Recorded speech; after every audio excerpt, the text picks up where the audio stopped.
king snakes? Woo! Holy, we're gonna twirl them around like nunchucks. Snake chama.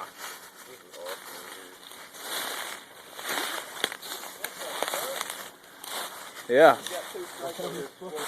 Dude, he's going up the tree. Check him out. Copperhead and a black snake? Yeah, I think they're both kings. Oh, that one's got pattern on it. I think they're both, they're both copperheads, man. That's got pattern too. They got close on it. But, yeah, the head on that.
He was talking to that one real good while ago.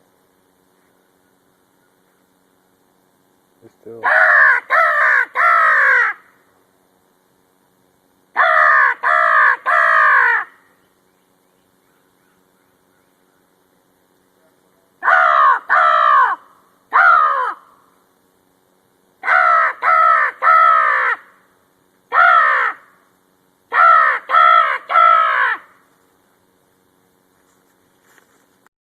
My in-house producer, I like it.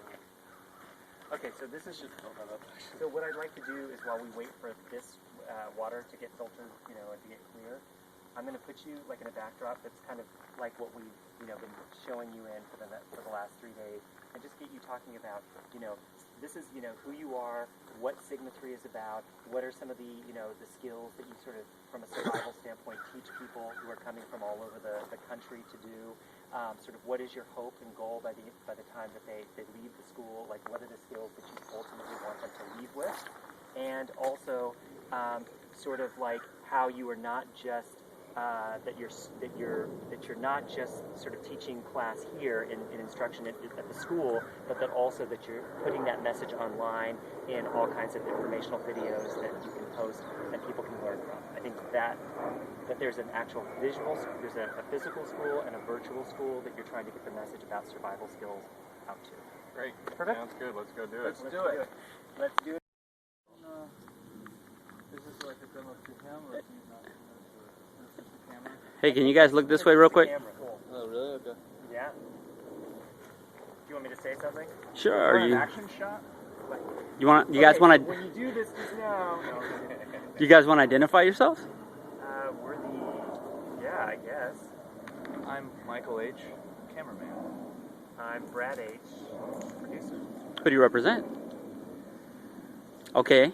Do you want me to sign a release? Because I won't. No, you do what you think is right within the boundaries. We are shooting. I don't know. Can I even do this? Are you gonna post this on like YouTube? And now I'm gonna be like completely. You're going to be famous. Here's what I'd love for you to do. Shoot us really doing our do. How about that? Probably like a step. Yeah. You're good. Okay, so take us through the first step here. All right, so the most important thing to consider when you're dealing with water procurement in a survival situation is that there's bugs in the water that can cause us, serious issues health-wise. Giardia and Cryptosporidium are the two biggest things that we have to worry about. And those two diseases or parasites are mainly caused from, they are solely caused by fecal matter and animals urinating in their water area. So we have to be mindful of that. So anytime we come into an area to procure water, we want to look around for tracks. We want to make sure that this isn't an animal watering hole. so that we can limit our overall risk for exposure to these parasites.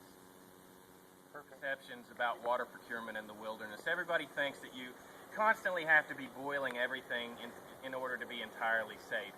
Even the water that we drink out of our tap every day has some limited exposure to things like E. coli. So basically what we're trying to do is reduce our overall risk and reduce the concentrations of bacteria in our water. So the only foolproof method that we can use in order to 100% kill everything in the water is to boil it. But we don't always have time to do that. Sometimes we have to use field expedient methods when we're on the move and we don't have time for fire. So one of the first steps I'm going to do is begin to dig a hole right next to the creek.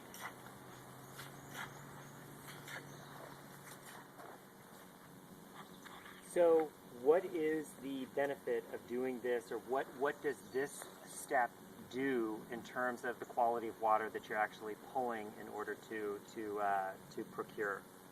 So this technique right here is basically called a sip well. And what it essentially is doing by digging a hole right next to our creek, we're essentially using the soil as our filter to limit our overall exposure to bacteria and cryptosporidium that would be in this section of the creek but wouldn't necessarily be down here in the water table. So the first step is to dig you a hole down below the water table, and you want to go, at least 8 to 12 inches below the actual where the water table is, so that you have room for the water to settle out, because you want to collect the water on top, because there's going to be some sediment in the lower layers. I am learning something here. And if I'm sitting here going, okay, now I get it, that is what everybody else is going to learn. So now, do we have enough shots of just tight shots on that hole? Yeah. Did you get the tight hole? I got a hole, the tight hole. Not so tight anymore. What we need to do is let this settle for a little bit. Okay. And we can talk about some other stuff. Okay, so why don't we let that settle for a little bit? All right, so basically we've got the entire debris hut wing section built, and all it is ribbings from just sticks that you pick up in the forest. You can either cut stuff, or you can pick up dead limbs if you're a kind of leave no trace kind of person. Keep in mind that this isn't something you're going to throw together as a quick emergency shelter, but this is really a primitive, more long-term living shelter. And the next step after that we put our ribs in and covered it with our pine boughs, we're going to throw our leaves on for not only insulation and warmth, but this is going to protect us from all types of wet weather. All right, everybody, here's the finished product.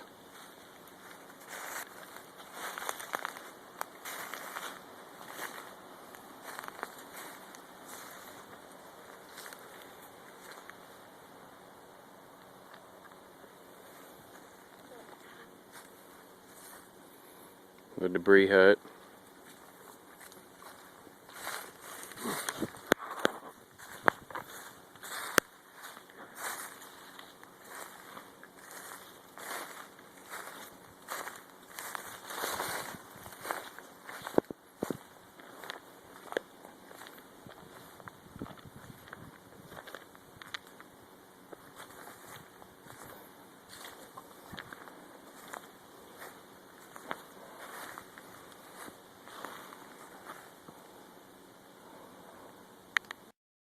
Give you sort of the ability to live in the wilderness for long periods of time comfortably?